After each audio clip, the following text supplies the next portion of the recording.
pierced, wounded for me.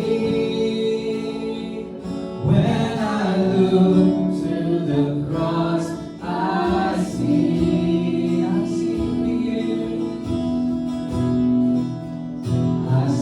you pierced, wounded for me. When I look to the cross, I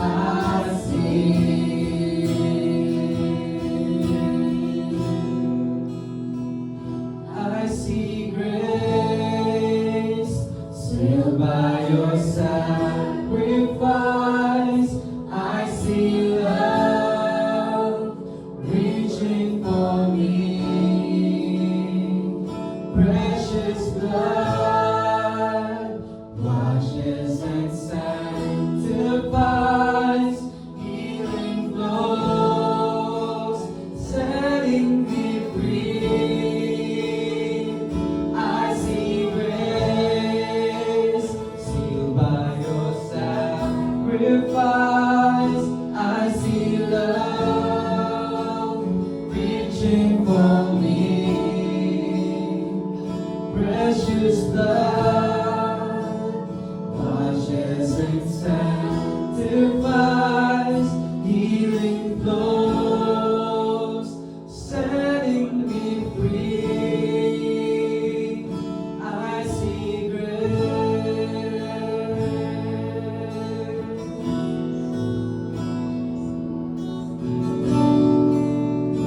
Oh, your healing flows in this place.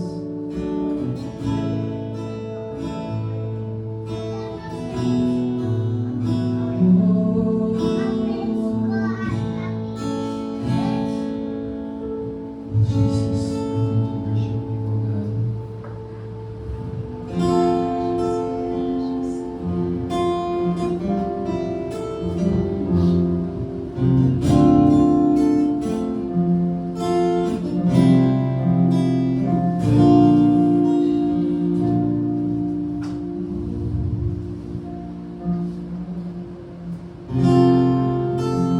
You are my refuge, oh Daddy God. You are my fortress, oh Daddy God.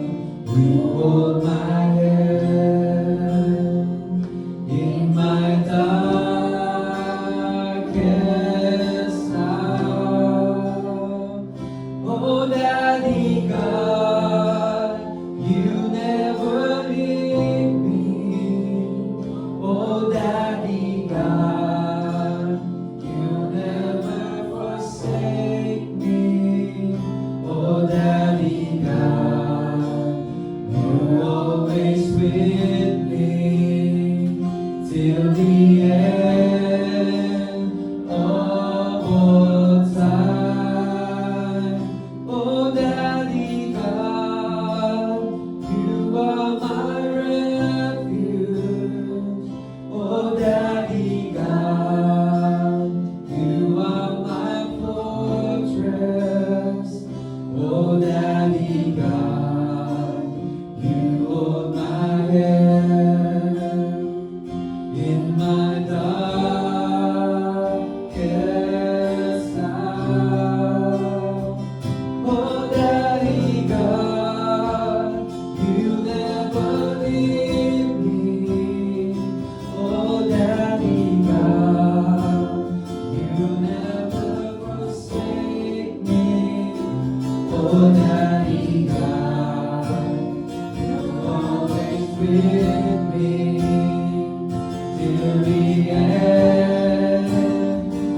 Sunday morning po sa lahat.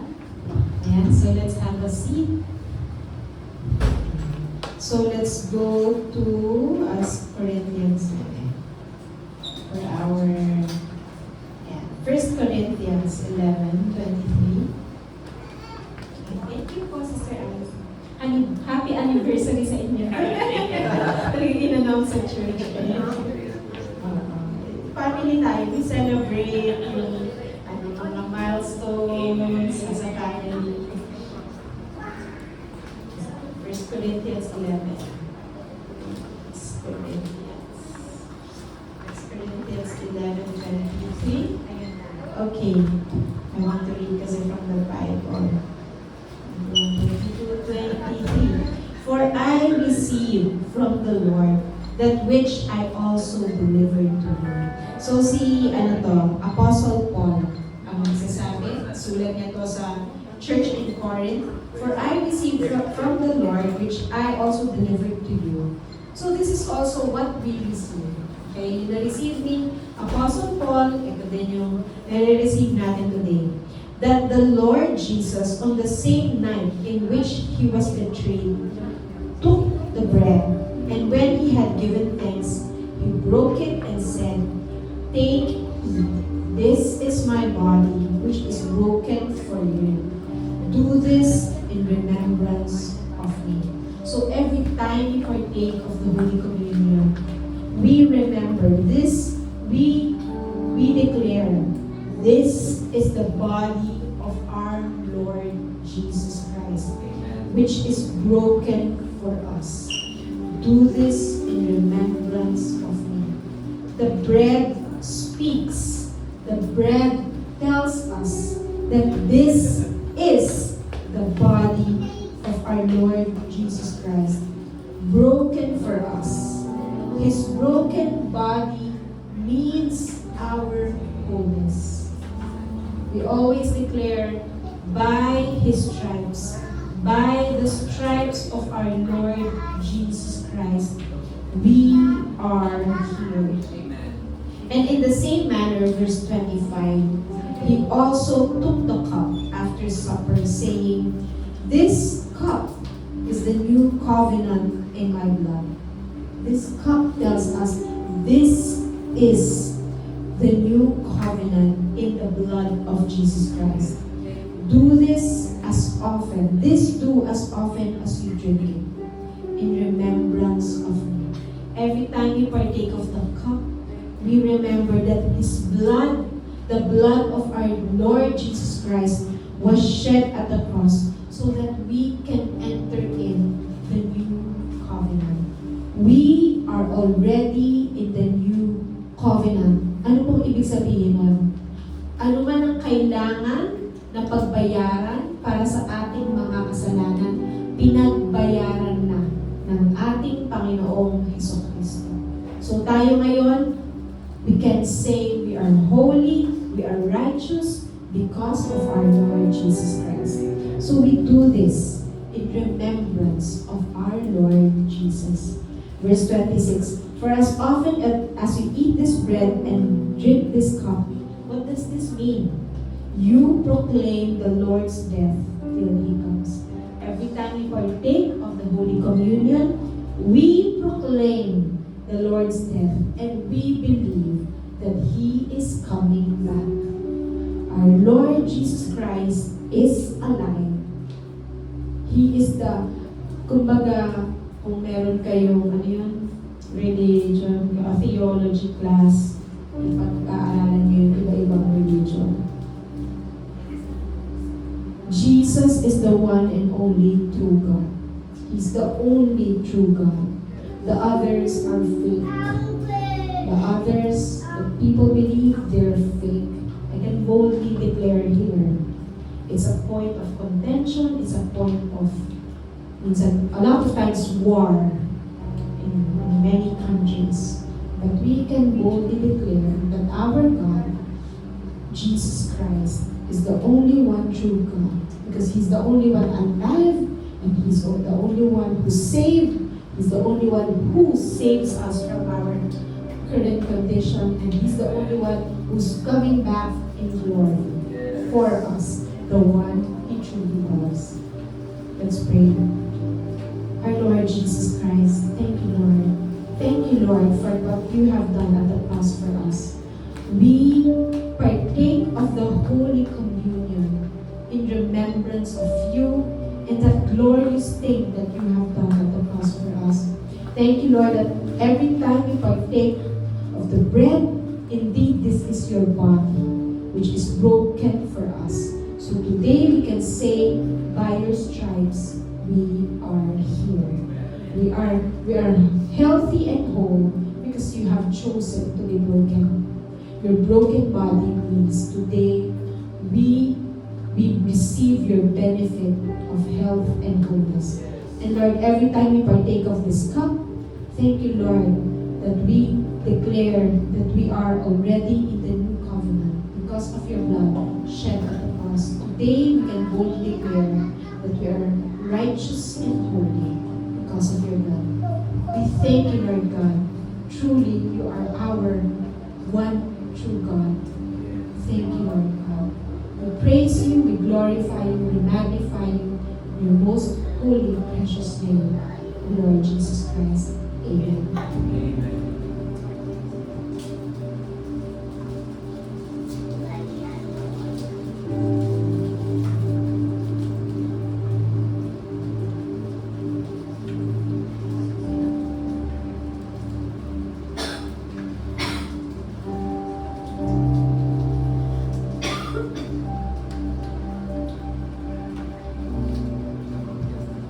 Hallelujah. Praise God. Okay. So for our tithes and offerings, let's go to 2 Corinthians 9. 2 Corinthians chapter 9, verse 7. So let each one give as he purposes. Thank you po. So let each one give as he purposes in his heart, not grudgingly or of necessity, for God loves a cheerful giver. Verse 8, and God is able to make all grace abound towards us. Indeed, waves and waves of grace for us. Amen. And God is able to make all grace abound toward you, that you always having all sufficiency. The Bible declares, we, the children of God, having all sufficiency in all things, may have an abundance for every good work. That is for us, children of God. We have all sufficiency, all grace abound towards us, and that we always having all sufficiency in all things. We have abundance for every good work. Wala pong sinabing dito some or few or sa mga selected items. Hindi eh. Ang sabi ng Bible, all grace, abound. Talagang dumadaloy. All grace abound towards us. Sabihin nga natin, all grace abound toward us. Yan. Okay, that we always having all sufficiency. Yun ang promise ng Bible. Promise ni God. We have all sufficiency. Walang patukulang. In all things, sa lahat ng bagay. That we may have an abundance. Again, dalawang beses. Abound, abundance, for every, sa lahat ng good work, for every good work. That's why we can go back to verse 7. So that all of us, so let each one give as he purposes in our heart. We give as we purpose in our heart. Whether it is tithe, whether it is offering, not grudgingly. Walang kumbaga pagmamaktol, diba? Or out of necessity dahil kailangan kong gawin kasi sinabi, inutos, hindi. We give out of a cheerful heart. God loves a cheerful heart. Let's pray. Heavenly Father, I thank you, Lord God. Indeed, you are our Daddy God who makes all grace abound and that always we are assured, always of being sufficient. We are in a position of all sufficiency in all things.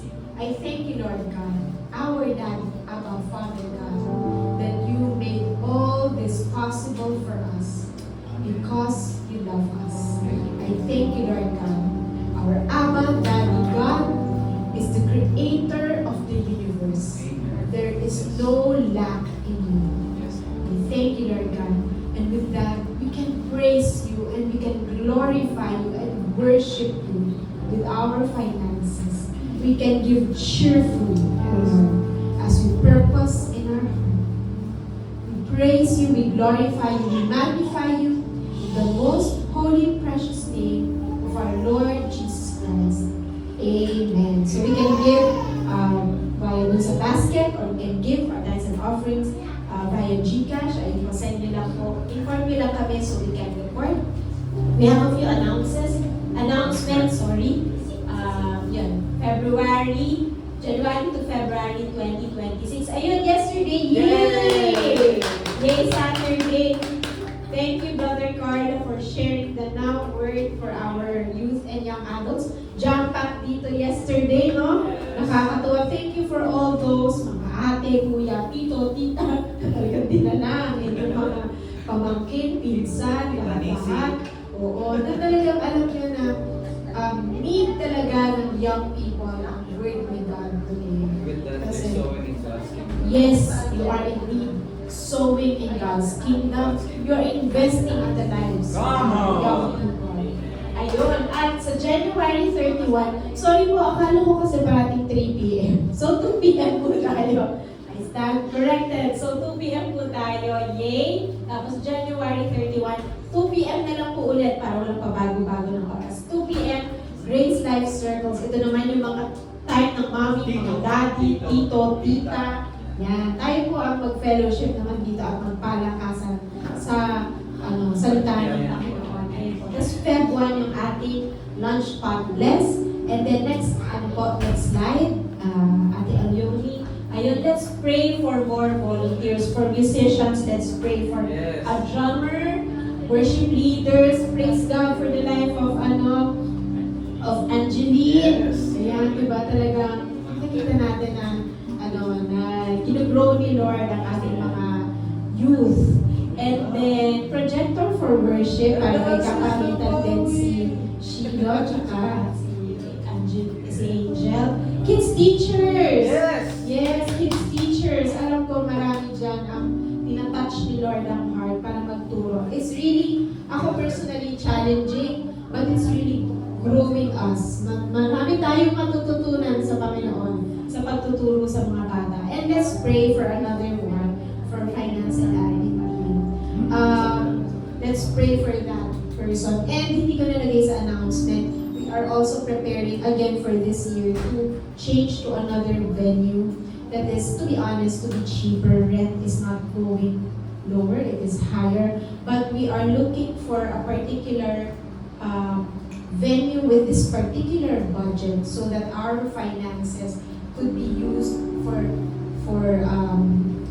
something else, for blessing our members. Na hindi siya mapupunta lahat sa rent and utilities. I want to be transparent to all of you. Okay, yun po. If you have all these things in your heart, just feel free to come to me. Let's discuss that. Let's pray about that. Ayun po. So, with that, let's all be excited to receive God's word through Pastor Bob. Yay!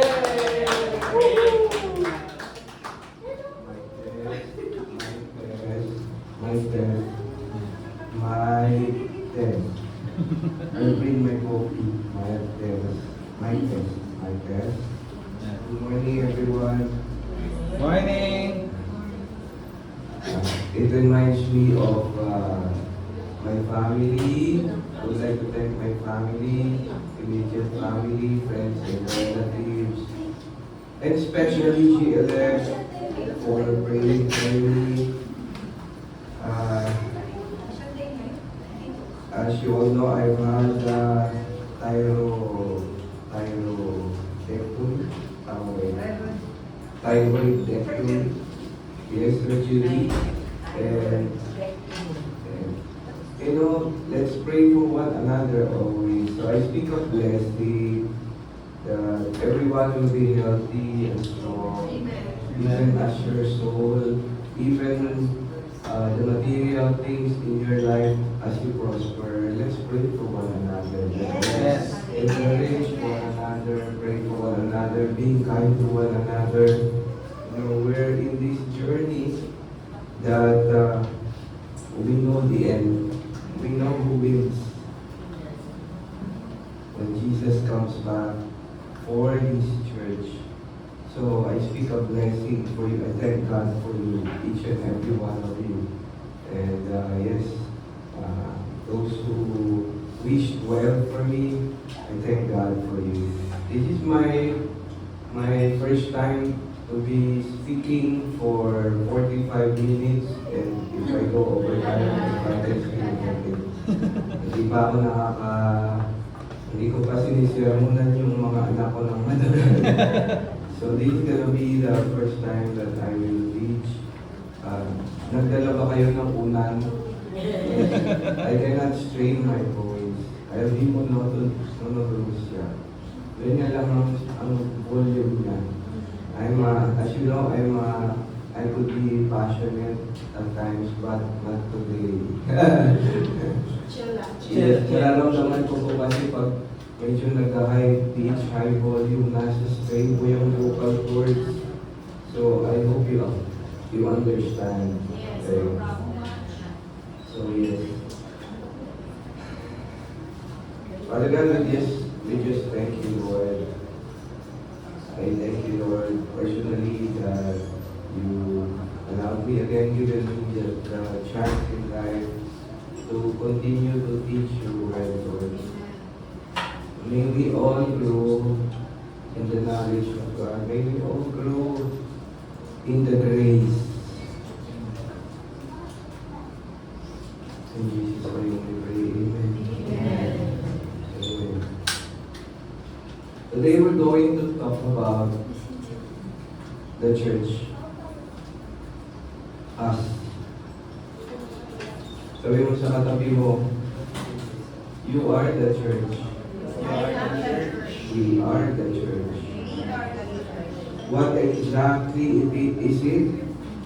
And when did it start? We're going to talk about the church, the body of Christ. This is something interesting. Mr. Wami, I miss you. Yes. Come on. All of us fighting the good fight of faith. The church, the body of Christ. This is very interesting. And I hope that we get the revelation before the world began. And then our purpose and eternal destiny.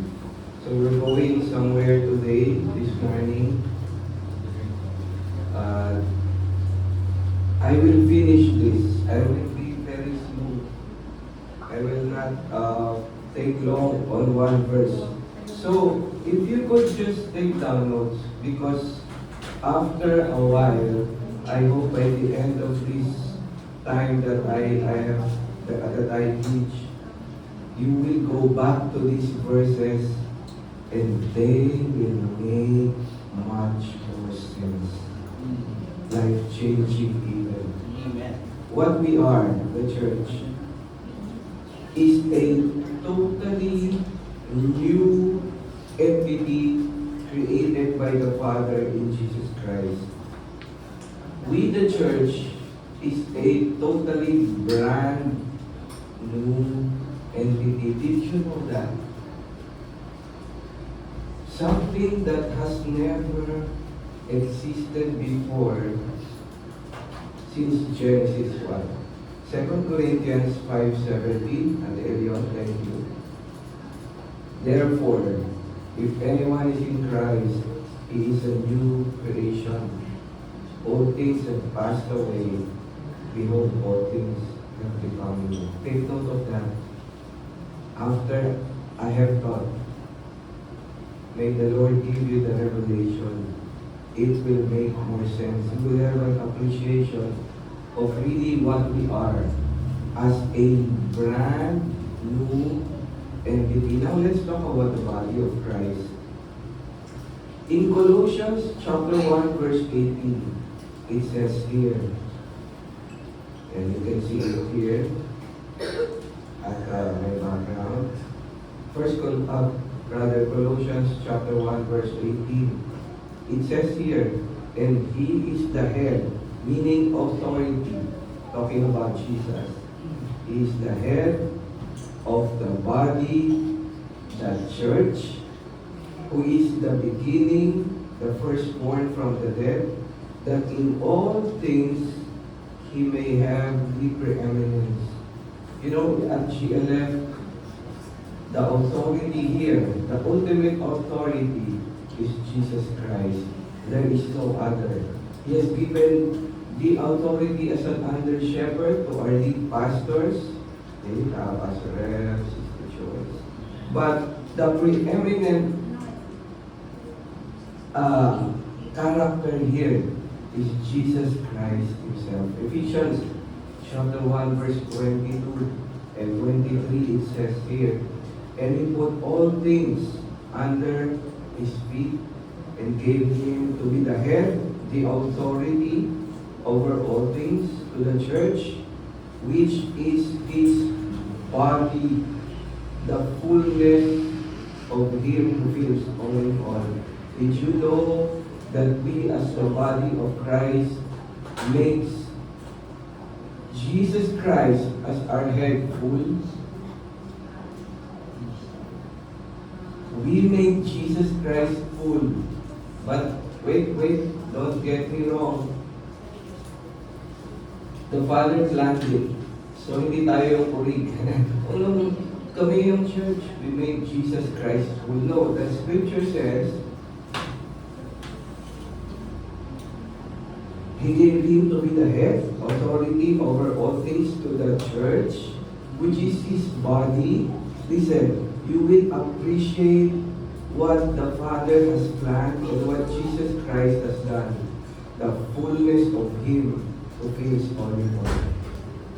I would like us to get and to have an appreciation of those verses. Let me move on. The church, the body of Christ, is a body primarily of Gentiles. We are not Jews here.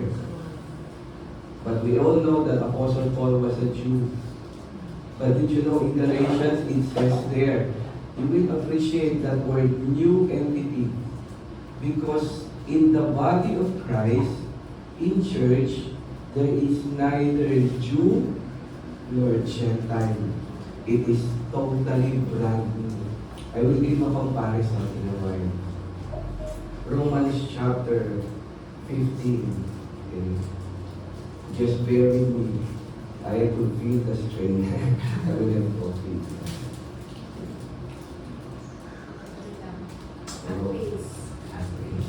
Kasi I'm getting excited eh. But I cannot express it. Yay, I'm excited. You cannot match it. Kahapon excited ako sa Yay. Excited ako kila Angeline. Kaya dito kayong young people rising up. I'm so excited but I'm just... Thank you, Jesus. So cool, di ba? Chill, di ba? Hindi yung chill ng 6'7", ha? By the way, sabi sa akin, our youngest son, sabi sa akin, Dad, did you know that that mean 6'7" is obsolete? It's 2026. Alam mo sabi ko, that's cool. Romans 15, verse 16. That I might be a minister of Jesus Christ to the Gentiles. This is Paul, who wrote Romans, ministering the gospel of God, that the offering of the Gentiles might be acceptable, sanctified by the Holy Spirit. Paul explains that his priestly ministry is to present to God an offering of a multitude of Gentile believers in the gospel of grace. Very specific, just for you and me. And a few Gentiles, of course, but it is composed primarily of Gentile believers. You're so special. Tell the person beside you, you're special to Abba. The Father designed something very appropriate. Nag-design ng Diyos Ama ng isang bagay na nababagay para lang sa iyo at sa akin. Wala siyang ginawan ng ganyan na ibang tao. Gentiles. Galatians chapter 2 verse 2, it says here, "And I went up by revelation and communicated to them that gospel which I preach among the Gentiles, but privately to those who were of reputation, lest by any means I might run or had run in vain." I would like to go to Galatians chapter 2 verse 2. Would you like to know who these people who were of reputation that he met privately? I would like to give you a comparison so that you will have an appreciation for the gospel, the good news of God's grace that we have. It is very specific. Ito lamang ang mabuting balita na nababagay para sa iyo at sa akin. Galatians chapter 2, verse 2. Yung kinote ko, pero gusto ko ipakita lang, sandali lang, yes, na kung sino yung mga tao na to of reputation, hindi niya to kaaway, pero he mentioned it to make a distinction and inform them. Listen, tinalaga ako ng Panginoon na maging ministro para sa mga Hentil, meaning majority of Gentiles, kasi siya Jew. But he belonged, as a minister, he belonged to the body of Christ. Galatians chapter 2, verse 2. So it's important for us to read I was encouraging our eldest son, read the whole Bible so you will have a working knowledge na differentiate mo na, by the way, when I was in the hospital, naiintindihan ko, my brother who is an ophthalmologist, is very busy going to different hospitals. I was surprised, and sana ma-mention ko sa kapatid ko kay Doc Joel. He visited me. He visited me. And there was something in my heart for a long time. I was supposed to ask him. I would want to ask him. Kayo ba, Doc Joel, magamit pa kayo ng scalpel? You know yung scalpel? Precision instrument. Kasi yung laser, ganyan. Ito yung bagay, actually yung laser, yun lang yung panghiwa, pang-open ng cornea, para mo may intraocular lens. But we use laser para less blood. What we use are micro instruments. Madami siya. Maliliit. Precision instruments. So that you can rightly divide the parts of the eye. Sobrang precision siya. To the point, something millimeter. Sabihin niyo, micro instruments. Ganun yung ginagawa natin ngayon. So you will appreciate. Okay, there. Galatians chapter 2 verse 7. On the contrary, when they saw that I had been entrusted with the gospel to the uncircumcised, meaning Gentiles. So, but just as Peter had been entrusted with the gospel to the circumcised, iisang sacrifice, pero iba ang dating to the Gentiles, iba ang dating to the Jews. Iba yung appropriation, iba yung gaah, iba yung pag-appropriate ni Lord ng gospel, specifically for us, kasi tayo yung church specifically yung gospel of grace. Did you know that, mamaya na, konti, kaya yan. I'm getting ahead of my notes. Verse 8, for he who worked through Peter for his apostolic ministry to the circumcised, worked also through me for mine to the Gentiles. Sino tong people of reputation? And when James, and Cephas, and John. Siya yung tinutukoy niya. Sa Galatians chapter 2, verse 2, ang tinutukoy ni Apostle Paul, andoon sa verse 8. Sa verse 8 and 9. Yes. There's something new going on that was planned way back before. So let me move on. Para ma-appreciate natin. Kailangan mo siya talagang matapos. Kita mo? Micro-instruments yung ginagamit natin. So exciting. Ganda lang po kasi diba? Hindi ako Since we are the body of Christ, we could not exist while Jesus was on earth in His own body during His earthly ministry. Yung twist ng plot is getting more interesting. I hope that in our quiet time, we will really say, Holy, holy, holy, God Almighty. All glory belongs to you. This is 1 million times like James Bond. Let me continue. We are the church, the body of Christ, had to have been created after the death and resurrection of our Lord Jesus. Our gospel of grace is that. What is the gospel of grace? What is this unmerited favor? Is that Jesus died for our sins, was buried, and rose on the third day. Let's read 1 Corinthians chapter 15, verses 1 to 4.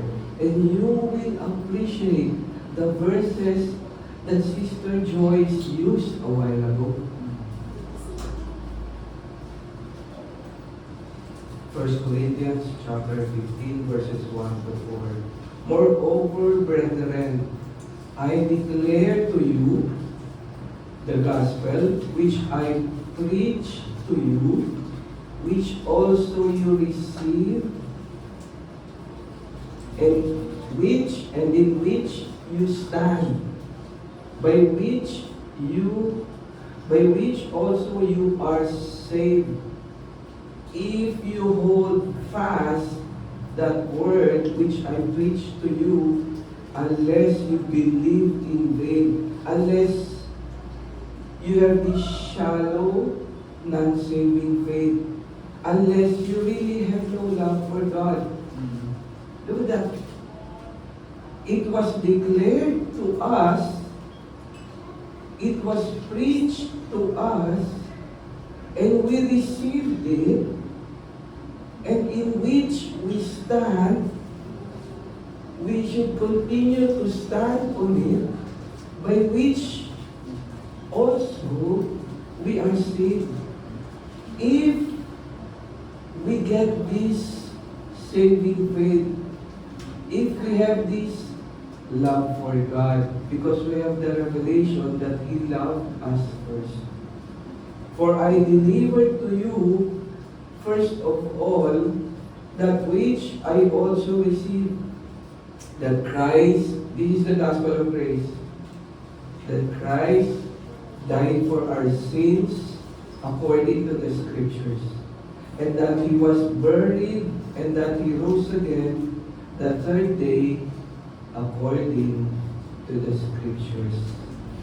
Do you now appreciate what Sister Joyce used a while ago. In the Holy Communion, and even in the supernatural provision of material things for you and me, our Holy Communion and our giving. Do you now appreciate it? That is the counterpart of so many things in the Old Testament, but being written by Apostle Paul appropriately, especially, specifically for us, the church, the body of Christ. That is the good news to us of God's grace, of God's unmerited favor. Kasi maraming nagtatanong, yeah, yung mainland church nyo, and you preach grace, and you preach the gospel of grace, the good news of God's grace. What is it? 1 Corinthians, the quoting si Sister Joyce. 2 words. What is the gospel of grace for the Gentiles? The cross. That is the gospel. It is impossible for the gospel of grace to be in operation before Jesus actually died and rose again. Did anyone, including Jesus, preach salvation by the gospel of grace in Matthew, Mark, Luke, or John? Absolutely not. But we must read them all. Nevertheless, for us to have a working knowledge so that when we use the micro instruments, we would know how to divide it. I always tell Kuya, you've been hearing many doctrines because he goes to a school. He has asked me several questions, and I always tell him, it's not good to debate, but know the difference. Precision, micro instruments. So they preach the gospel of the kingdom. Have you noticed that?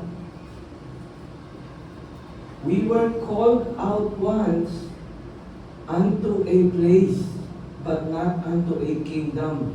The Jews were called unto a kingdom. Did Peter, James, and John, the people of reputation, preach the gospel of grace in Acts chapters 1 to 8 through 8? You wouldn't hear them because they were apostles to the Jews. We have a champion. His name is Paul, an apostle to us, bringing a very appropriate good news called the gospel of grace. I love the name of our church. It's so appropriate. Are you getting it? Yes. Are you now appreciating? Ito parating sinasabi to ni Pastor Rem. Appreciate the Pauline letters. Yakapin mo na, ito yung nagliligtas natin. No other gospel. Hindi siya hype. It's the truth. Oh yes, Jesus is the God of grace and mercy and kindness. Even sa Israel, sa atin, is the only thing that saves us. God's grace. The cross. Ako kasi, of course, nakapag-aral kami a little, and we study about the laws, pero hindi, I'm not a Jew. But when I heard the cross, it's so appropriate. Ang dali maintindihan ng Gentiles, ng non-Jew, na siya ay nagkasala, and Jesus died for him or her to save. It's so appropriate. It's so full of grace. Let me continue. Peter rebuked Israel for crucifying the Messiah Jesus. The first preaching of the gospel of grace. Alam niyo kung kailan siya nagsimula? Antioch. The first preaching of the gospel of grace was by the Apostle Paul in Antioch. Read that. Kaya tinatawag na yung book of Acts, ano siya, transitional book. And the transition from the gospel of the kingdom to the gospel of grace. Nagta-transition siya from the law of Moses to the gospel of grace, New Testament. It is in Antioch chapters 11 through 13. Diyan siya nagsisimula. Paul clearly stated, 1 Timothy chapter 1 verse 16, however, for this reason I obtained mercy, grace. Sa kanya muna, sinampulan muna si Paul para alam nating lahat na wala sa ating hindi pwede masave. Did you know how many Paul consented to be persecuted, even killed? Did you know? Does it say in the Bible? Did you know that I believe Apostle Paul was teaching to the children of those he persecuted. He would teach to the siguro apo. See, pinakita ng Panginoon yung grasya niya, sinampulan niya the baddest Pharisee. See? If Paul could be saved, how much less tayo na mahirap i-save? Do you get that? Marami kasing tao, yung maglalakad sa life, ang bigat ng buhay. Hindi na ako pwedeng masave. Hindi mo lang alam, Brother Bob, kung ano yung mga kasalanan ko. Hindi mo lang alam, kahit Christian, hindi mo lang alam, Brother Bob, hanggang ngayon, nadadama ako. Hindi mo lang alam. Look, 1 Timothy chapter 1, verse 16, it says there, si Apostle Paul, ang unang sample ng mercy ng Panginoon, that in me, first, Jesus Christ might show all long suffering as a father to those who are going to believe on Him for everlasting life. What an assurance. We have a champion, not because he was good, but because he was the most evil Pharisee. That's why when he got saved, when he had a beginning and appreciation of the gospel of grace, alam niyo yung nakaraan ko, I consider them dumb. Pwede kong gamitin yung ibang word, but it wouldn't, really sound good. Manure. I was a rich young ruler, a lawyer, a religious leader, a Pharisee of the Pharisees, urig na Jew. Sabi nga ng father ko, nag-uusap kami ng fellowship namin nila, tubong Paranaque, tubong Las Piñas. Si Paul, tubong Israel sa tribo ni Benjamin. How can you contest? And he was so bad. More bad than, MJ, labang sang, yung kanta niya lang nagsayin laman. Because I'm bad. Sorry for that little joke. Hindi ko naiwasan. Because I'm bad. Go to YouTube, panoorin nyo na lang mga young people, Angeline. I thank God for you. Yung mga nag-worship ka. I'm so blessed by you. Romans chapter 16, verse 25. Now to Him who is able to establish you according to my gospel. What is that gospel? That gospel is able to establish you. And preaching of the Lord Jesus Christ according to the revelation of the mystery. When was the body of Christ, the church, planned? According to the revelation of the mystery kept secret since the world began. That is our history. That is our pedigree. Ano yung grace? Pad lang yan eh. 20 years ago, may nagsabi niyan sa akin. And after 20 years, we're getting rather deeper and more appreciative of the good news of God's grace. First 2 Timothy chapter 2, verse 8. Remember that Jesus Christ of the seed of David was raised from the dead according to my gospel. That's the gospel of grace. That Jesus died, was buried, and crucified. That when I believe on that declaration, on that preaching, I am saved, which I stand, which I'm growing deeper and deeper. Kaya kalimutan ko itong non-saving faith, itong hype lang, itong emotions lang. But no, that's why whatever you and I are going through in this life, the scripture says that by the gospel of God's grace, you are established. Nakakita kayo ng mga businesses na like established since. Pinupuntahan kami ng father ko sa Manila na pag nakikita niyo yung picture, nakikita niyo yung mga waiter, sabi niya, itong waiter na to, high school pa ako, andito na yan. Alam niyo yan, yung mamihan sa may Manila. Established since, kailan po yun na-establish? Since 19? Hindi niya rin alam. Maybe since the world began. No.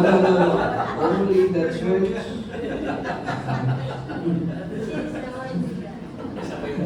When, OG yan, original yun. siguro 1930s, bago po ba mag-World War II, ang natatawa si Daddy. Kasi younger naman siya. Yung picture sa mga Chinese restaurant na naka-suit yung may-ari, diba? Yung mga sigarilyo nun, ang lahaba ng pipa pa, diba? Parang nakaturo eh. Pero formal. Established since. When was the church established? Since the world began. Our pedigree so awesome. We are established. So whatever we are going through, you see, everything is temporal. This gospel of grace establishes us. Amen. As eternal. Lilipas din lahat, but the gospel of grace remains for the church.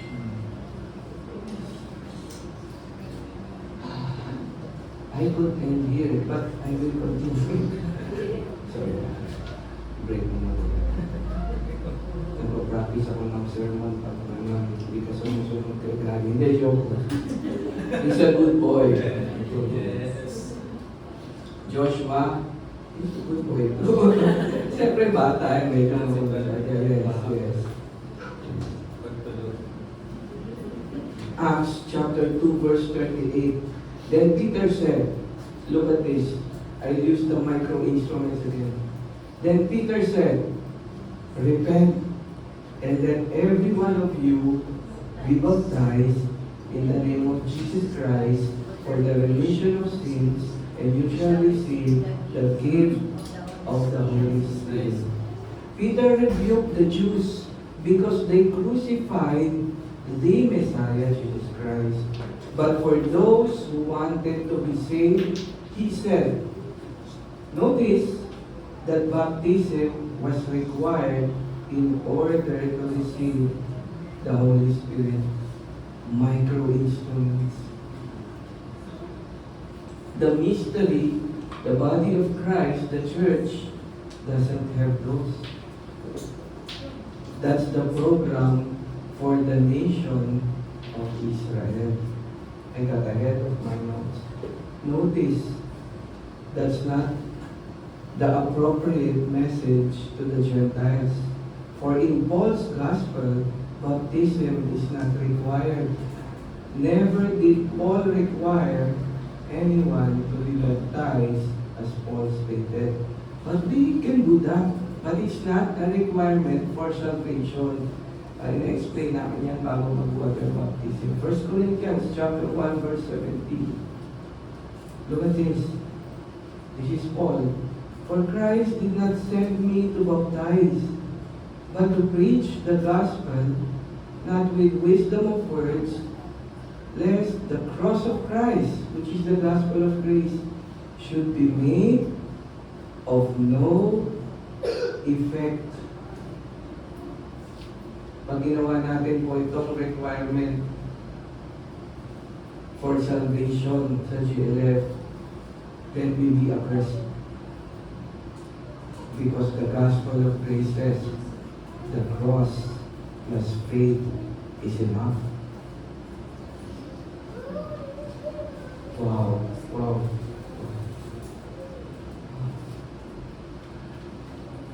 Back to Acts 2, chapter 41, at the area of perspective. Then those who gladly receive this word, another proof that when you use your micro instruments, see, you will be able to live more freely and appreciate this good news that we have. And those who gladly receive this word were baptized, and that day about 3,000 souls were added to them. 3,000 souls were added to them.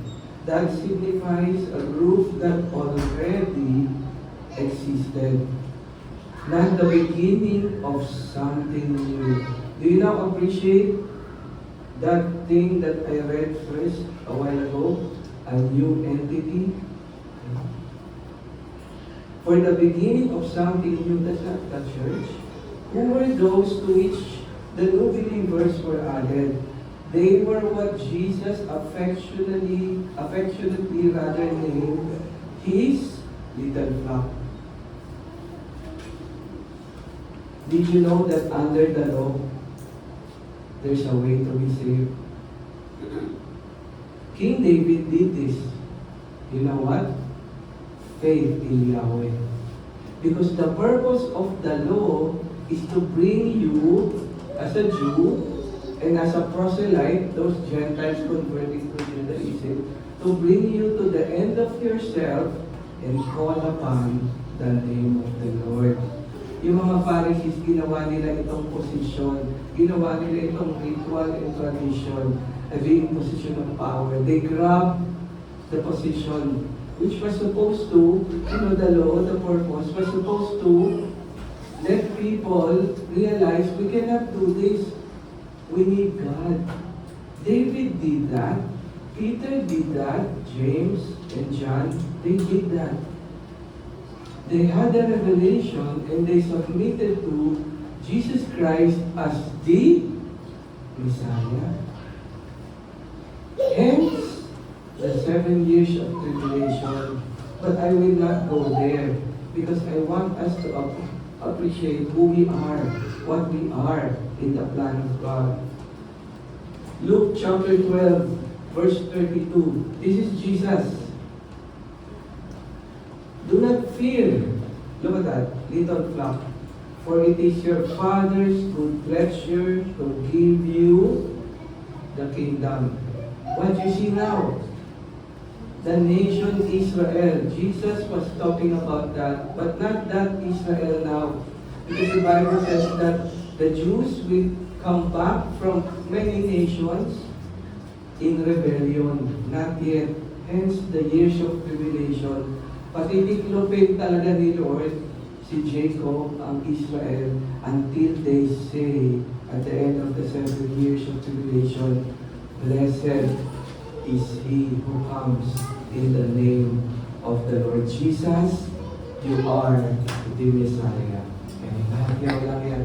Pero that's not us. The little flock was a remnant of believers out of the lost sheep of the house of Israel, to whom Jesus, during his earthly ministry, Jews by his own words defined his intended audience for his ministry. Okay.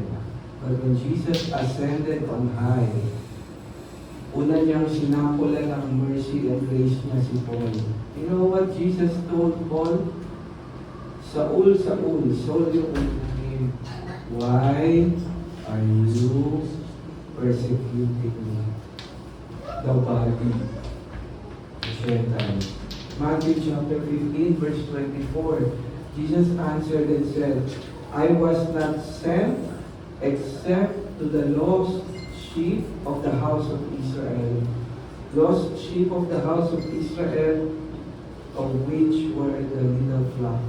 Notice that the little flock, not the body of Christ, inherit the kingdom. I'll tell you now, specifically where we are going. The body of Christ, are you ready for this? Inherit heavenly places.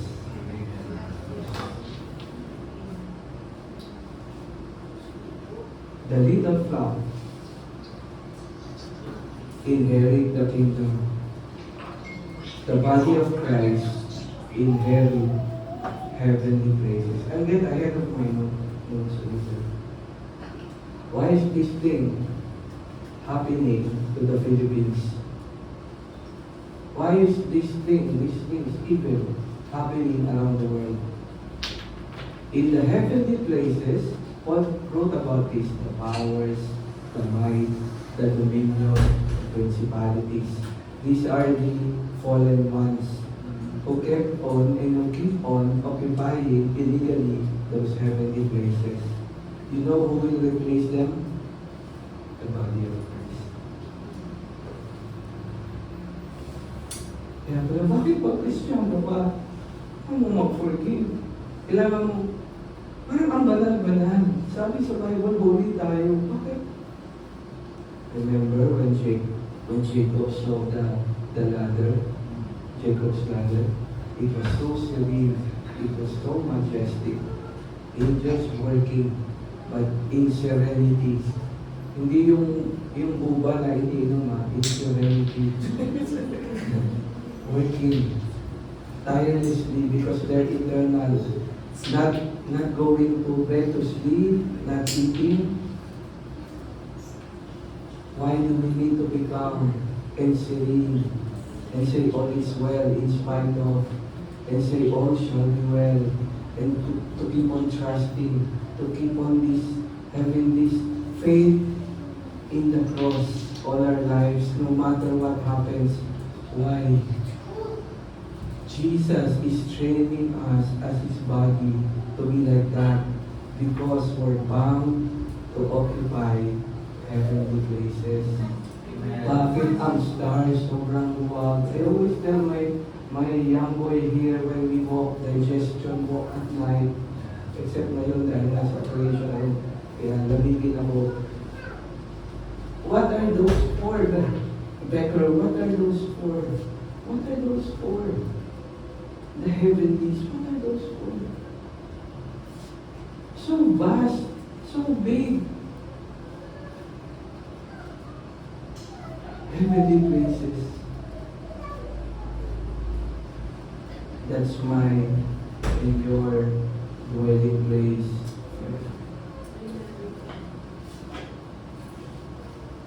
I hope you appreciate those verses that Paul wrote. Ang gabi pa sa Pauline letters. That's what we do. Acts chapter 2 verse 44 and 45.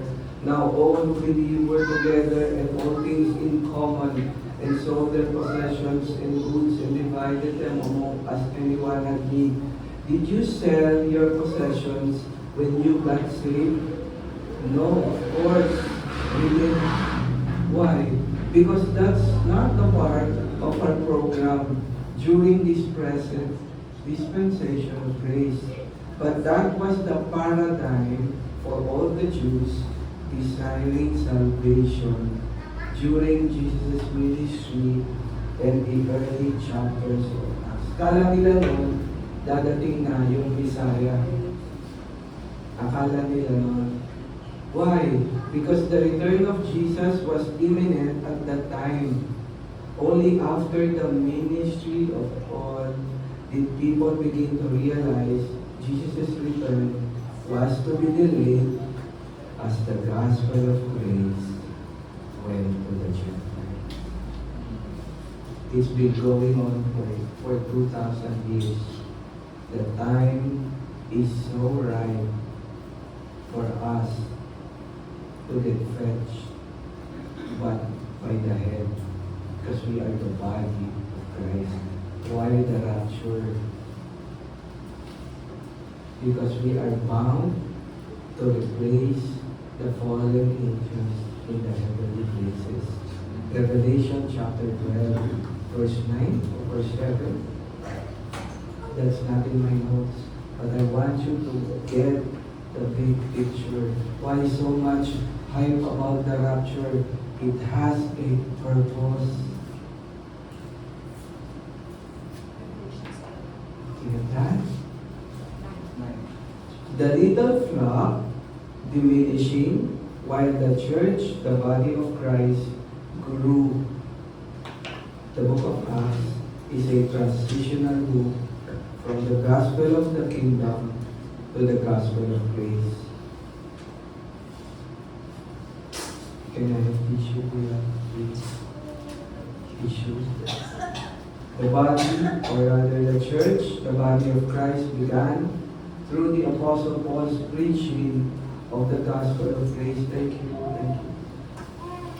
But the planning began before the world was made. What long suffering, what patience. God had a secret, a mystery. When you hear about prophecies, it talks about Israel. But when you read about mysteries, it talks about us, the body of Christ, the church. Because God kept it for 6,000 years until I died. You and I was planned by the Father in Christ 6,000 years ago. Tingnan mo yung katabi mo. Awesome. Sabi mo sa tabi mo, you're awesome. Appreciate the verses. Ganon kahaba. Parati sabi ng Pastoral Care Ministry, leader namin si Pastor Choco Bordo, you have a pedigree. Hindi ka kumakain ng pedigree, but you have a pedigree.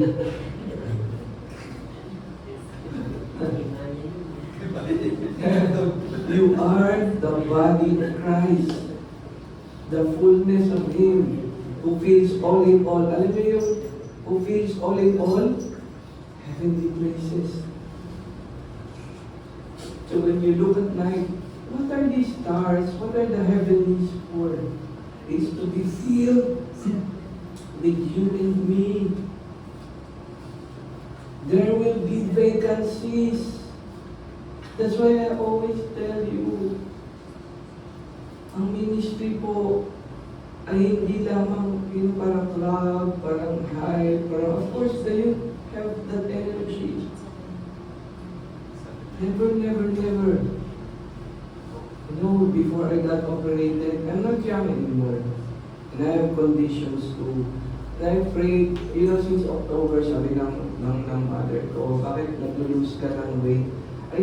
I told her directly, I'm praying and fasting. I'm praying and fasting. You know, and you mentioned to the Lord, what's your will? I'm not gonna say my petition and request. I pray and fasting, you just quiet down your body. I'm ready. I have the cross. I have the gospel of grace. I'm ready. Kung dito na lang, dito na lang. But if not, I keep on teaching the gospel of grace. This is who I am. I want to know, let the church know who they are in Christ. You are the fullness of His body. And you will feel all in all in the heavenly places. Hindi ko na alam paano natin imagine sa Jupiter magbe-breakfast si Pastor Red. Then outside of the solar system by lunchtime. I don't know. Hindi kaya ng utak eh. You really can't imagine. And you will have dominion and power and might. Depende sa ginagawa mo dito. Kaya nga, when Jesus comes back for His church, ano yung kasunod? Bema seat judgment, rewards. Let me continue. Pastor, hindi ko nakarasan kanina how many minutes more do I have? Tapos na. I will finish. Through the Apostle Paul's preaching of the gospel of grace,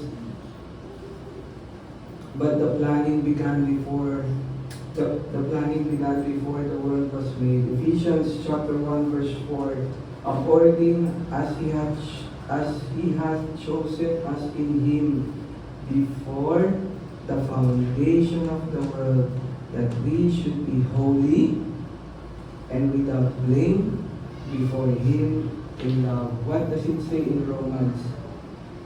If anyone is in Christ, therefore, there is now no more condemnation to those who are in Christ Jesus, to those who walk according, paraphrase, to the leading of the Holy Spirit, and not flesh.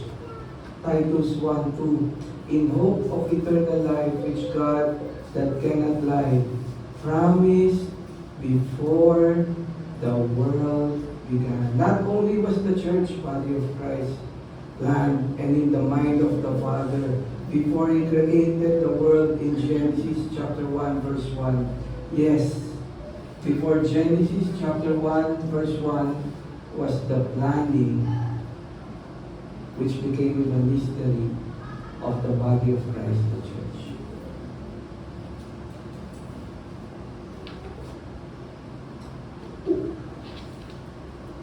I appreciate, I pray that you will appreciate. That's how deep the love of the Father for us is. No one prior to Paul spoke anything about the gospel of grace, salvation by grace, cross alone, through faith, believing loyally alone. No one talked about the dispensation of grace, doctrines of grace. Meron kaming water dispenser sa bahay. Meron ba kayo noon? Kulay blue? Anong dinidispense noon? No one prior to Paul had this dispenser. Only when Paul was shown mercy by God, na nagkaroon na ng grace dispenser. The church, the body of Christ, the one new man and new creature. That's why, Panel, Brother Bob, don't get me wrong, walang repentance sa church. Bakit? Kasi sabi sa Romans 12:12, be transformed by the renewing of your mind. Merong appropriate na dating sa atin. Para rin siyang repentance, pero hindi siya repentance. Bakit ganun paraan? Because we are a new entity. We are a new creation. That's why narinig niyo yan kay Joseph Prince. Bakit pag naninigarilyo ka, ano kailangan mong gawin? I am a new creation in Christ Jesus. I am the righteousness of God. I am the... Why? Kasi wala ka namang i-repent. Wala kang babalikan. You are totally brand new. Do you appreciate that? That's the program. Yan ang script. And it is not a corrupt script. Yes. That's why you just deliver the cross, the message of the cross, and let the Gentiles respond. But to the Jews, you repent, you be baptized, you give to the poor, and Jerusalem. Kasi yun yung nasa law. In order for one to be saved under the law, you must acknowledge Jesus as the Messiah, the King of the kingdom. We don't have that. We have the kingdom of heaven. Jesus is our Lord and Savior. He is the head of the body, the church. Our purpose and eternal destiny, I will end soon. You know, let's go to Job 15:15.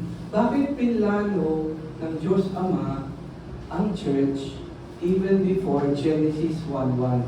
Because prior to the planning of the mystery, all-knowing kasi si God, there was Job 15:15. Look at this.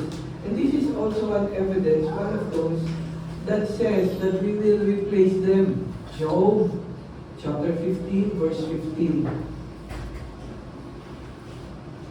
If God puts no trust in His saints, the angels are also named in the Old Testament sons of God, saints. It's not a coincidence that those who are in Christ are called saints. Are you getting this?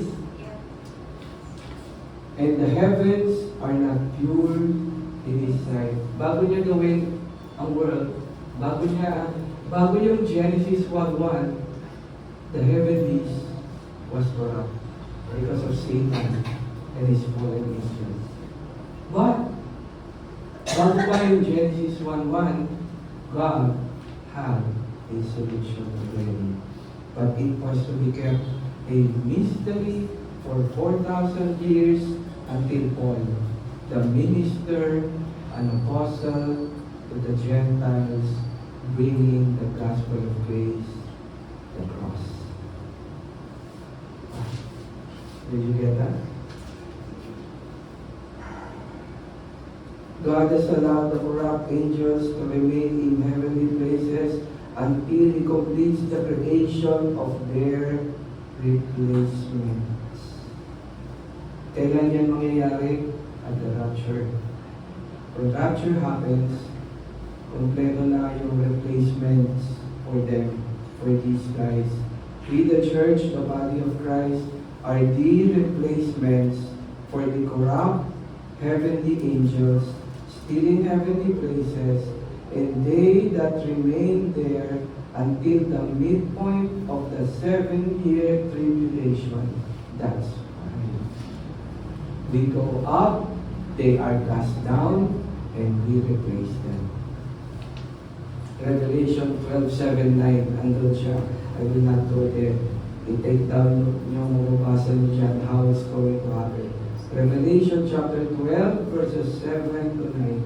During the tribulation, Satan and his angels are cast out of heaven. This happens around the middle of the 7 years. But another event is that by 3.5 years, the rapture of the church, the body of Christ. After the rapture comes the judgment seat of Christ, where we will be rewarded for our service to the Lord Jesus Christ while on earth. Makikita niyo ba kung gaano ka-importante ang church ministry? Our rewards will be determined by the design of Jesus to His church ministries. That's why I always quote that even giving is a grace-filled ministry. Alam natin, I give to the church, I give to the church, and this and that, pero hindi ako part ng ministry. If you're a giver, you're part of it. Because grace giving is a ministry of the Holy Spirit. Did you get that? 1 Corinthians chapter 3, verses 11 to 3. I will not go there at the end. I will go to this part na. Because I'll end soon. Ayan na, tapos na. Promise. Our purpose and our destiny is to replace the fallen and corrupt angels in heavenly places once those fallen angels are cast out. We are the replacement saints that Jesus will use to cleanse heaven and reconcile heaven to the Father. Kaya hindi po titigil ang Diyos Ama hanggang hindi mangyari ang mga bagay na ito. Remember Job 15:15? Sabi ng Diyos Ama, wala akong tiwala sa mga saints na to. They are corrupt. And there is no, until now, there's enmity between the heavens and the Father. Hindi magkaroon ng shalom because of the fallen angels still occupy illegally the heavenly places. Now we are the replacement saints that Jesus will use. Ephesians chapter 1 verse 10. Ma-appreciate nyo na ngayon yung mga terminologies ni Apostle Paul dito. Ephesians chapter 1 verse 10. That in the dispensation of the fullness of times, He might gather together in one all things in Christ, both which are in heaven, the church, and which are on earth, Israel. That's why ang gulo-gulo sa place na yun, di ba? Because after the 69th week, after the rapture, the Father will again put His whole attention to the nation of Israel. Thus, the 70th week, the 7 years of tribulation begins. Wala na tayo dito. Dahil ando na tayo sa next level sa patapos na program ng Panginoon sa akin. Colossians chapter 1 verse 20. And by Him to reconcile all things to Himself. By Him, whether things on earth, Israel, nangyayari lang yun when Israel cries out, blessed is He who comes in the name of the Lord. Kaya siya Jacob's trouble. Majority of Israel now is in rebellion. 15,000 lang ang believers dyan in the Messiah. Or Christians yung iba, part of the body of Christ. It will go through terrible times together with the world who did not receive Jesus as their Lord and Savior. Because Jesus at the cross became wrath.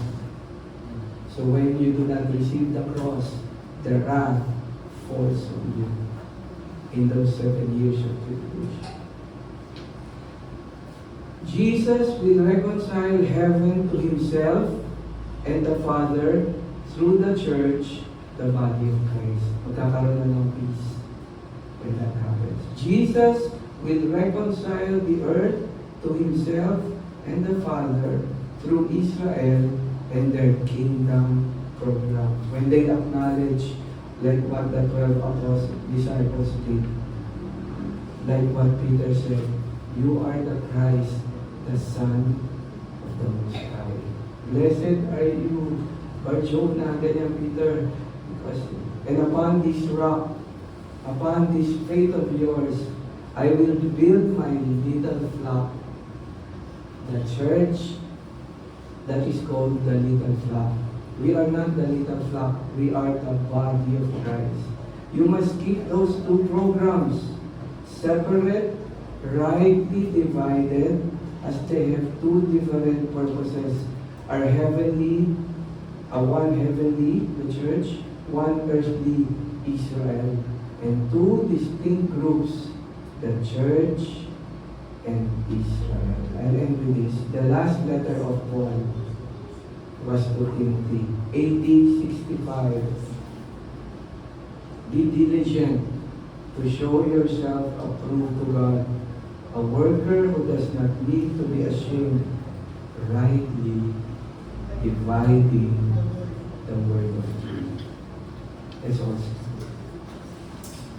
Father, I just thank you, Lord. May we appreciate the gospel that you've given us, the cross, gospel of grace, that Jesus died, was buried, and resurrected, that you paid for our sins. Thank you, Lord, that you did not require any other requirements. Grace alone, faith alone. Jesus Christ. Thank you for the grace. Thank you for the good news of your unmerited favor. Thank you, Lord. I would like tonight for our lead pastor. We receive the greatest invitation of all every Sunday. This is not just, that we make this invitation. This makes or breaks you.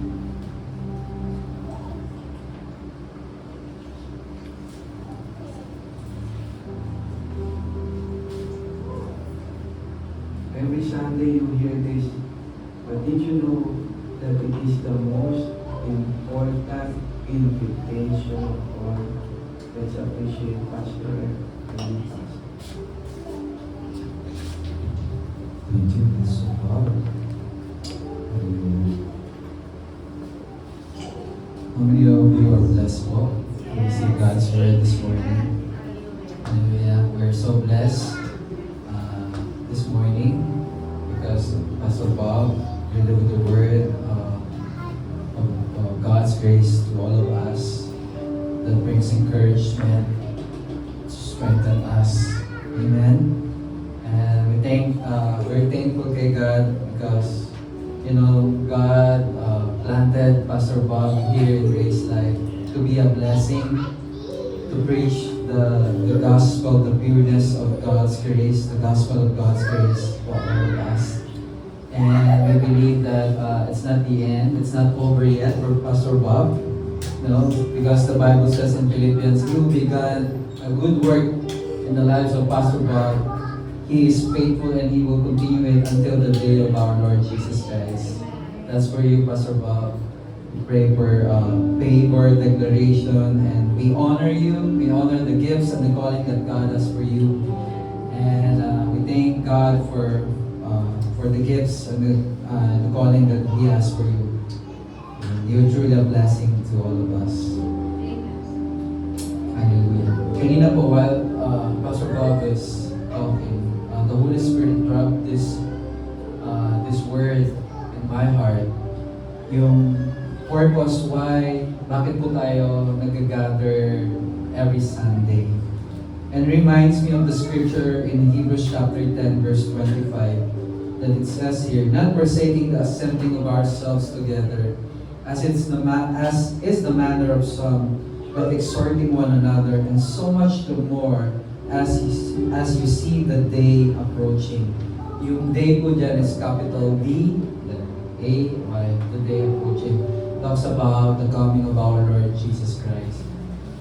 And if we look up the gospel, when we read Matthew, Mark, Luke, and John, nakita po namin after Jesus, nakikita po natin doon when we follow the stories in the gospel. Okay, makita po natin doon when Jesus Christ died on the cross and then He was resurrected.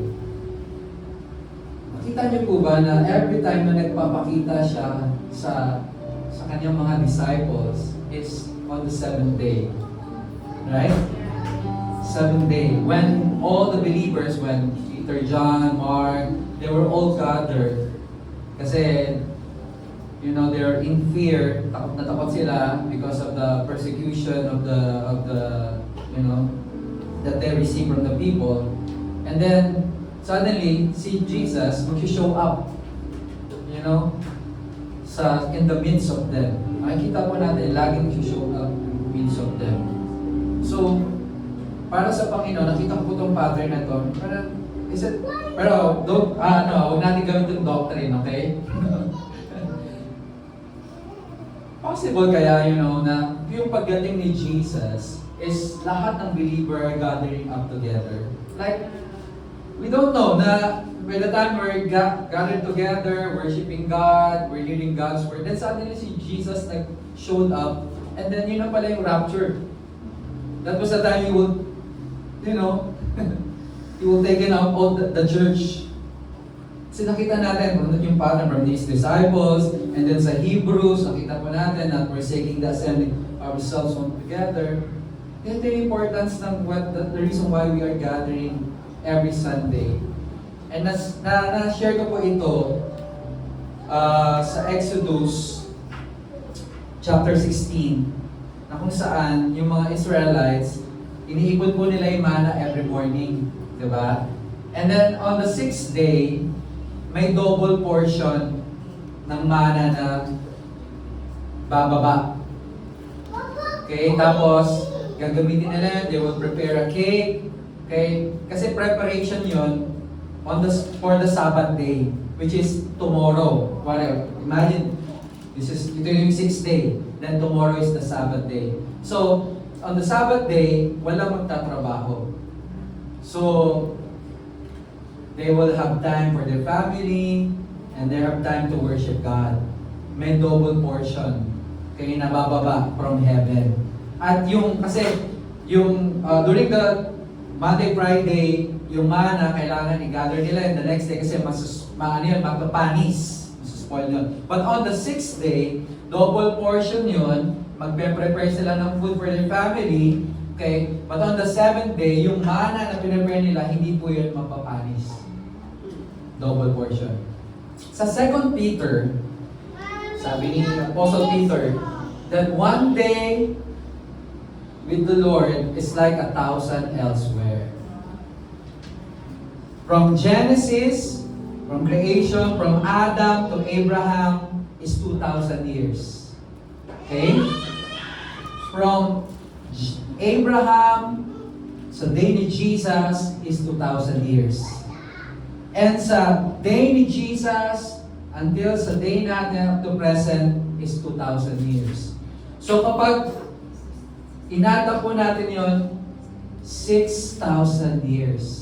6,000 years. So we're living now in a generation where we will enjoy double portion of mana. Are you excited, church? Come on! Hindi siya accident na, the theme of this year is Waves of Grace. Because merong double portion of mana tayo na marireceive.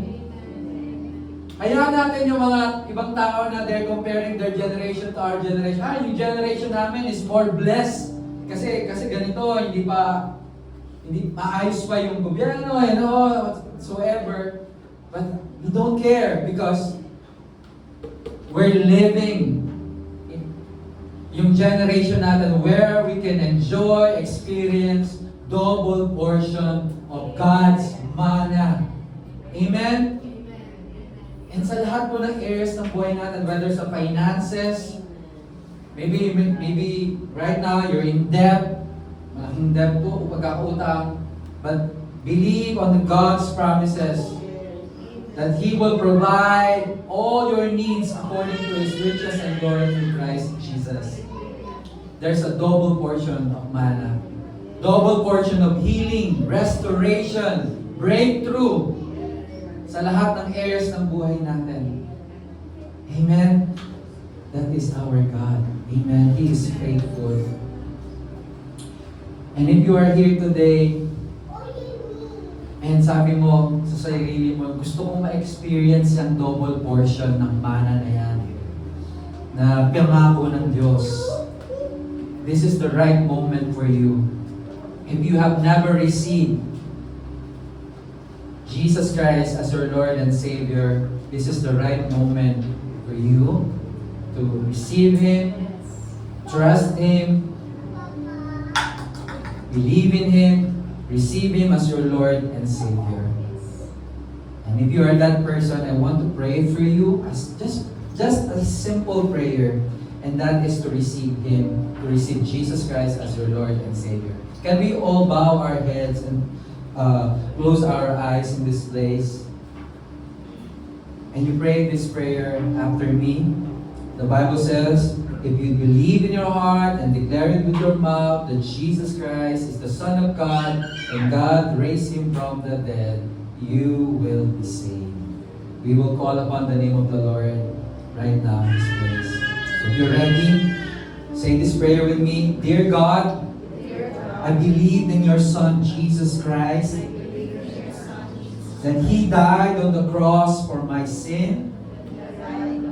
He saved me and delivered me from all my fears, anxieties, worries, and He gave me a brand new life. Today, I will make the decision that I will receive Jesus Christ as my Lord and my Savior. From now on, I belong to you and you belong to me. Heaven is my home. God is my Father. Jesus is my Savior. I am God's beloved child, a new creation, righteousness in Christ Jesus. In Jesus' name, amen and amen.